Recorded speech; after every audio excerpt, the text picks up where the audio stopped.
Bonjour again. My name again is Roland Watier. My daughter Catherine and her husband are helping me create these little vignettes about growing up in Maine in the 40s and 50s. Next month, I will be 71 years old to put things in perspective.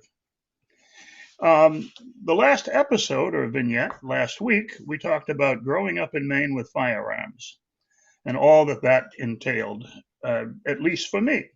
Not for every boy, obviously, but my life. So today we're going to pick up um, with that theme for a little bit longer to round it out and complete it. And then we're going to move on to um, a story that Matt and Kathy have been wanting me to do for a long time, the flying school bus. Okay, duck hunting. We left off when we talked about duck hunting last week, but duck hunting also took place on Merry Meeting Bay at the confluence of two great rivers, the Kennebec and another one I can't remember now. But anyway, there was this long, long breakwater that extended out for nearly a mile to keep the two rivers separate so that navigation would continue without silting in and becoming a big bog. And it was quite boggy to begin with, even with all of that. So I used to put my kayak, a beautiful kayak. I got to tell you a moment about that. So when I was a freshman in high school, the school librarian, who was in her late 80s or mid 80s, um, asked me if I would like to buy a kayak. And I said, well, I think so, sure. And she wanted me to work on her property and do gardening and that type of thing in exchange, which that was great. Because at that time, I also had about 14 other houses that I would take care of. I probably had a total of 2 miles worth of hedges and stuff that I would shape and sculpt and trim into various things. And it was fun over the years to watch them grow and fill out to what I had imagined they would be when they were right. And I also had, a power lawnmower eventually, and I'd have a wagon and I'd hook it all together and I'd go down through the neighborhood from one of my clients to the next. And this is, oh gosh, I think I was probably in the seventh or eighth grade when I was doing that work. You might say my first sort of job where I was the entrepreneur. Prior to that, I had worked for different canning companies, picking beans down in Merry Meeting Bay and up in the county, and never did pick or uh, potatoes. That was grueling work and way, way up north. But squash and pumpkins and all sorts of labor, blueberry raking. Oh. So I did all those jobs for those people. Then I started this little thing with the lawnmower thing that actually made me more money.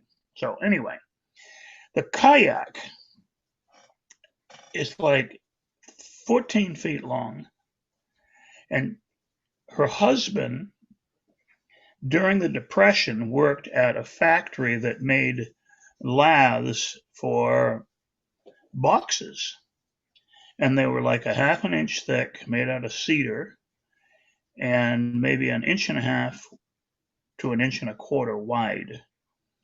And the kayak is just a beautiful symmetrical needle from forward to stern.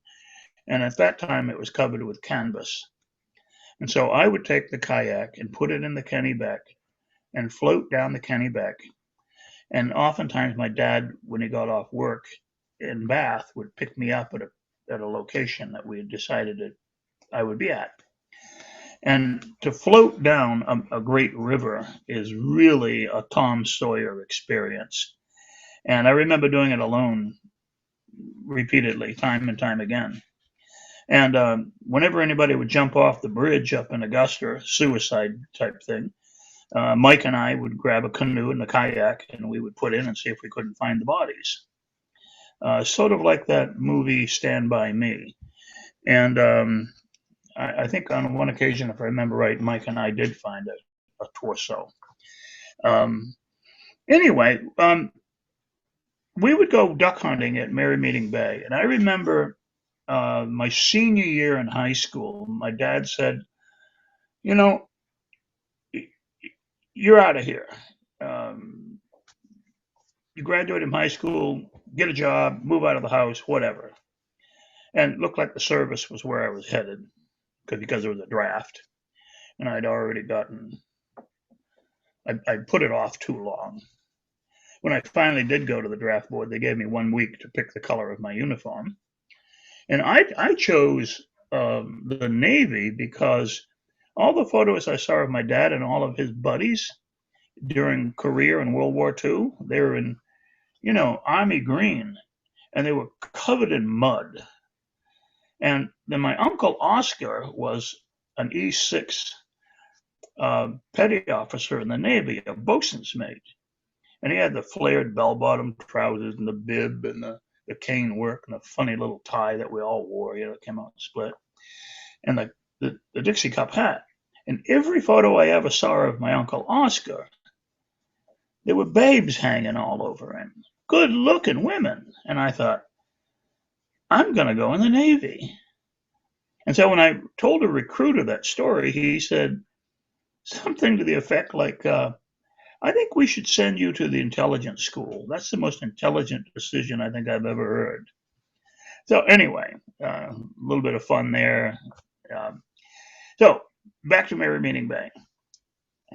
The kayak would only displace about an inch of water.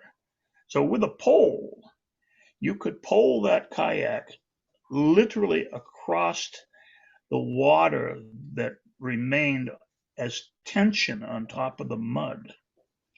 And I would start at the north end, the upper end of this great long stone breakwater.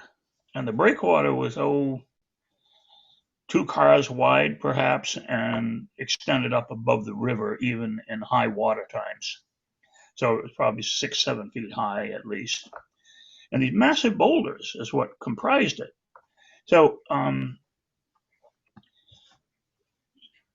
opening day, there were so many gunners, and back in that day, there were so many ducks too. There were ducks. The sky was full of ducks. It's like the old movies, which makes me sad because that means I'm an old movie. But I didn't even need a gun. There were so many crippled and wounded ducks. And I think the limit was 2 of this kind and 4 of that kind, or something like, I can't remember now, but you could take quite a few ducks. And of course, the game warden was there. But I ran the risk because for the first 3 or 4 days after opening day, there were so many crippled ducks that I could just walk down the breakwater and stick my hand in between the rocks and that type of thing and pull out wounded ducks. And then, of course, I would dispatch them and throw them in a kayak, and we'd come home with an abundance of ducks without even firing a shot. And I just thought that was probably the most honoring way that I could handle that situation. Well, during the latter part of the season, we would go duck hunting down there, and my dad and I would get out there, and we had a boat that was pretty low so we could cover it. And I remember we're standing side by side, and the idea was that when ducks came by, if I fired at them, I would turn left to try and fire at them as they passed over us if I got the opportunity. My dad would turn right, and then he could shoot at ducks flying away in the event we didn't get them. And he had been kind of giving me a hard time about, because he had this pump shotgun, and he could make that thing just pow, pow, pow, pow, pow, make it work. And he'd been giving me a hard time about my double barrel shotgun and why I ought to upgrade into and I said, yeah, like that piece of crap thing I had, that semi-automatic in the beginning. He said, no, you need a pump, So anyway, this whole group of ducks came flying right at us and right over the top of our head and past us. And I've got 2 shots, and Dad has 5 because you have a plug in there. And as the ducks come in, he shot 3, and I picked out 2, and I shot them. We turned like we had agreed, and we'd done this many times before. I broke down the double barrel shotgun, popped out the 2 shells, threw in 2 more shells, and shot 2 more as they flew away. And my dad picked up 1 more. And so I got 4, and he got 4. And he said, I don't believe it. With a double barrel, my God. So that was kind of a really interesting hunting moment between a father and a son. So that was a good day. That was a good day. So, okay, Kennebec River, kayak. There's a thing that happened to my brother Robert when he was about, now Bobby this year I think is 60 or 61. And when he was 5-ish, my dad and I were working on our house at 159 Highland Avenue, the one that my dad owned. And big gray sea captain's home, and we were painting that one particular south side that year. So a lot of scraping, a lot of prep work. Had a big wraparound porch that was all glassed in and screened in. And we were up on the roof, and Bobby came down and was walking. There was a concrete sidewalks. It was like an urban setting, but the concrete sidewalks. And Bobby was on the sidewalk and walking by, and this German Shepherd came right up the street with no provocation whatsoever and grabbed him in the head and face and eye and ripped this little boy's face. Oh, it was horrible. First time I'd ever seen anything like that in my life, and it was horrible. He's screaming, and the dog won't let go of him. And we scurried down the ladders, and I jumped off the roof, chased the dog away. Dad followed it to its residence or something like that. So we knew what the dog was. Called the police. The police came by, acquired the dog, took it down to the Gardner police station, and put it in a cell. There was no pound or anything like that in those days. And my dad was furious. Bobby, of course, we had to break all that off because Bobby needed medical attention, and that was the first order of business. So when he comes back, he's all stitched up in many places, and the doc did a great job. The little tiny scars showed later in life. But when you see the cheekbone and all that, you just freak out. And my dad, it was really serious. He responded appropriately. Anyway, Dad now wants to know what the hell's going to happen to the dog. He doesn't want anybody else to get hurt. So we go down there, and we called him on the phone or something like that. And they said, well, we're going to keep the dog for so many days to make sure it doesn't have rabies, and then it goes back to its owner. And my dad said, I want the dog put down. And their response was something to the effect that, well, we can't do that. Apparently laws back in the day were different. And so my dad thought, all right, you can't do that. So he talked to Pearlie, and they hatched a plot. And the plot quite simply was Dad would go into the police station, and they would get to the one guy on the desk. All the other officers were out on patrol or whatever. And Pearlie would start an argument with the guy about anything, just an argument. And Dad, in the meantime, would slip back into the cell block, and he pulled out a handgun and shot the dog 5 times right there in the cell. The cop was furious, came running into the cell block. What the hell are you doing? And my dad said, you got a problem with this? I don't. The problem's over. The dog's dead. It'll never bite another kid. Never heard another word from the owner, from the police, anything. My dad could be a real scary guy, but you definitely wanted him on your side. Okay, the flying school bus. Wow. One of the things Pearlie did before he left Maine was he drew a little map, a sketch of Round Pond and where the bus was and all of that. And I'm going to hold it up in front of the screen just for record purposes. And I'll hold it there steady for a moment so you get an idea. And then I'm going to read from his transcript of the flying school bus, and I will insert little things that I knew about it that make it a hell of a lot more fun than the way Pearlie wrote it. But this way you'll have the full history, because there are things in the letter that I didn't really realize. Okay, so here's the map, and you'll note Round Pond, and I'm going to put my finger up here where the bus is. Okay. Now, you see, there's Northern Brook running from north to south, and the bus is right down there on Northern Brook.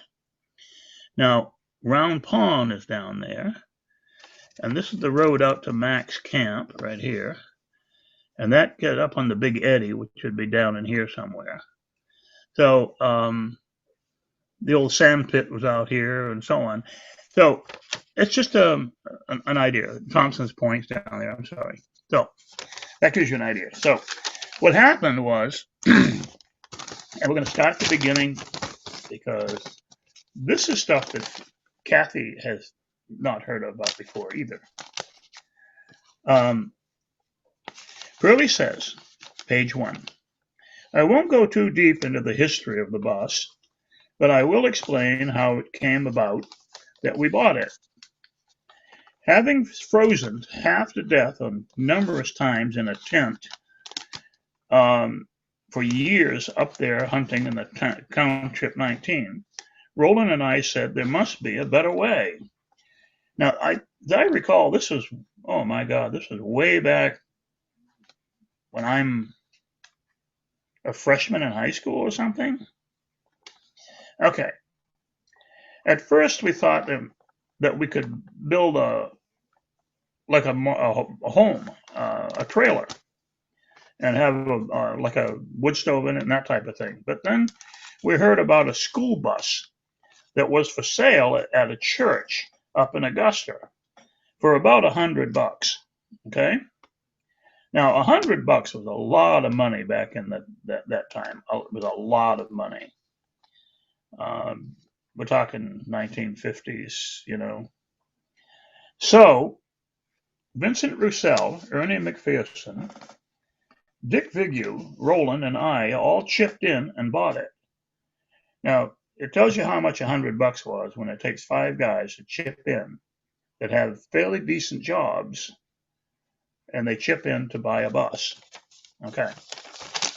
So they buy the bus, and then Roland and I stripped it out. We put 6 bunks in, put a sink in and a gas stove. We also had a wood stove. We begged, borrowed, and stole everything we could from the Maine National Guard. And the first year, we ran it up to Township 19. I think we used up about 18 spark plugs and 3 gallons of oil for the trip of no more than 320 miles round trip. That engine was pretty well shot. So Roland and I decided to put another engine in it.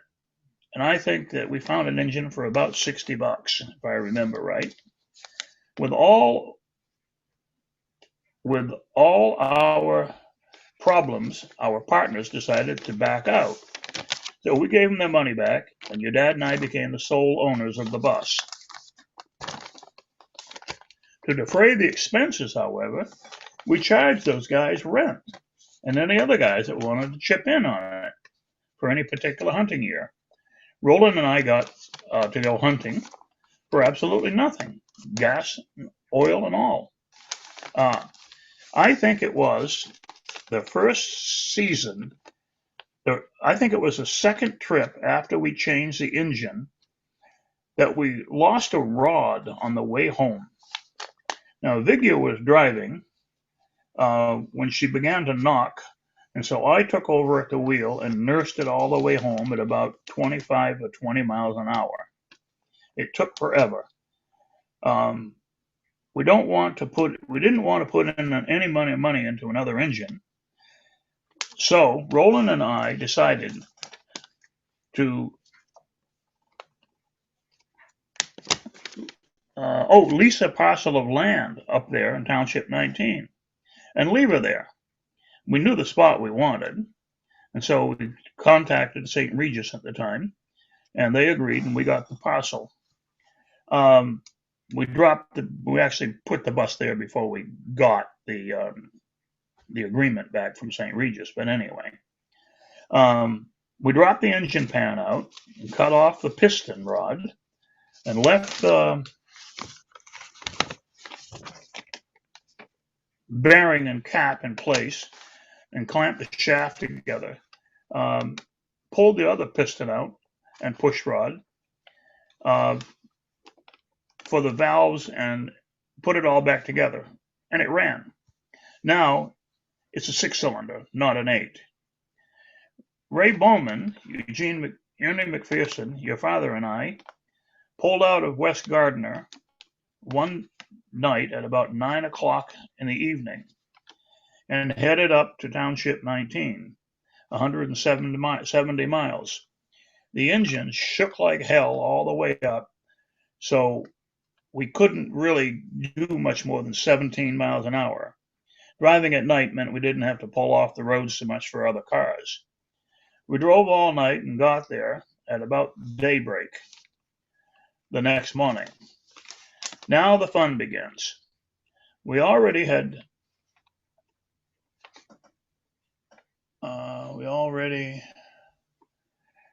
had swamped out a road down into there during the hurricane.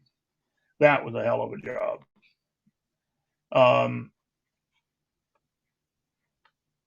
Down from the pinnacle. Okay.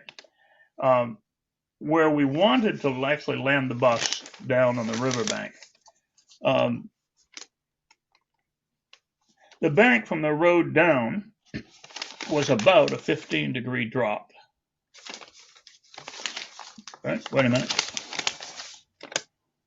Was about, sorry folks, hang with me. Yeah, 15 degrees, which we could not make from the main road. So it was decided to drive all the way down the pond road to where we could turn around and head back. And we deliberated what to do at that point. It was decided to drive down, turn around, and that way we could approach the pinnacle at a 45-degree angle from the road on the other side of the road. We dug a ditch so that we could break the bank down and she wouldn't go quite so high in the air when we first got it off the road. Hitting breakneck speeds of 15 to 17 to 20 miles an hour coming down the hill. We also, as luck would have it, there was a great big pine tree about halfway down the slope, about 40 foot high and about 2.5 feet in diameter at its base. We figured it out, all the angles and everything, and I used to be a great pool player. It was decided that if we took off just right from the road, she might go airborne a bit and we could bounce it off that tree.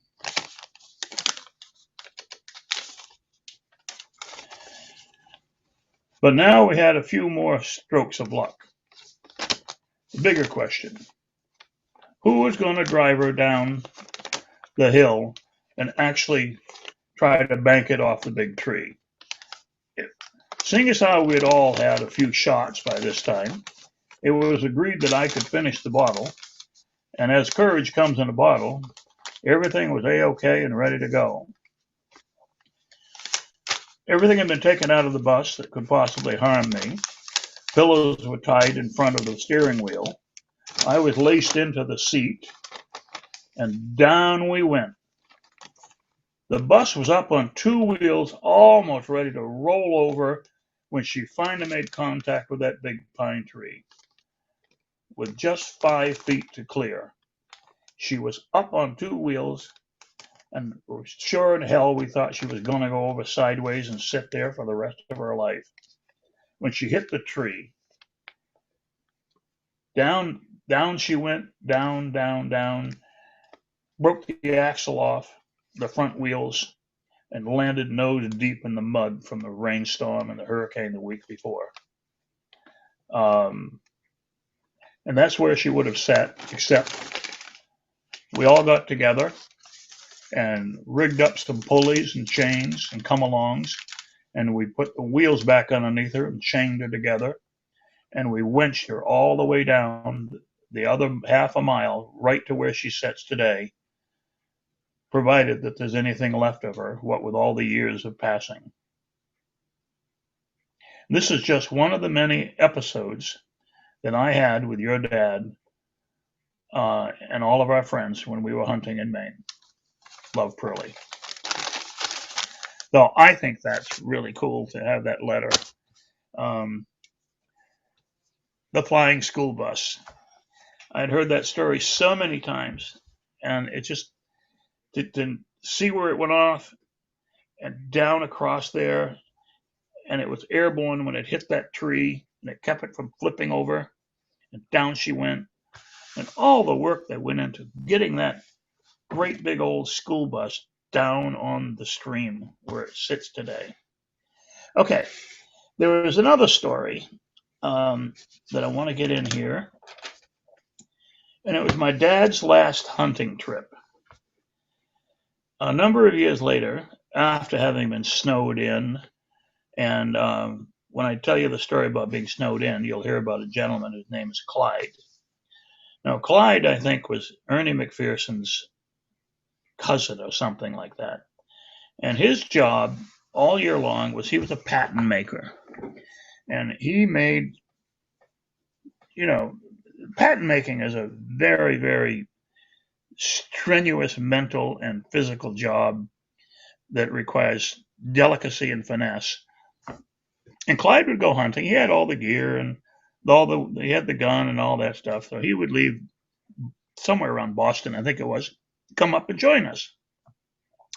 And he'd pay his whole fare, and he would contribute to the grub stake and all that, but he hardly ate anything. So he would mostly drink. That's what he did. And the last year, and the next to last year, I think it was, that my dad went hunting up there. I didn't go with him the very last year. But we're all sitting around the table, and I think Roussel, Vincent, he was like the cook. And when you got a guy that will cook, and other guys clean the dishes up, there's one thing you want to be sure. If he serves you moose shit pie, your reaction is, and good too. The cook does the cooking, and you appreciate it. That's the camp rule. So, Vincent is serving up some food, and he gets this big cast iron fry pan all full of whatever, probably venison at that point. Probably shot a camp deer at that point. And he serves it to somebody, and somebody goes over and says, Clyde, you want some? Clyde. Goddamn, Clyde passed out. Head in the plate, empty plate.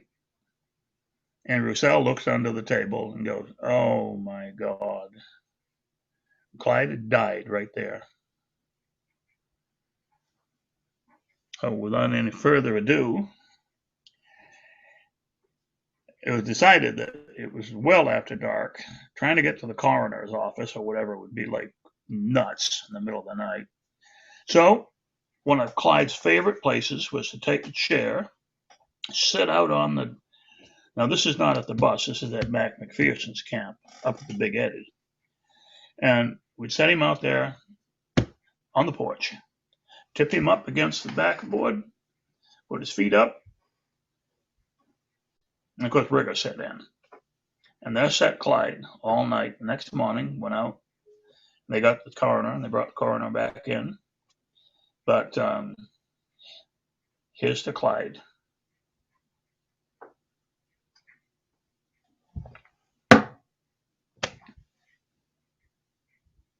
Long may he rest. And until next week, this is Roland Watier saying happy trails.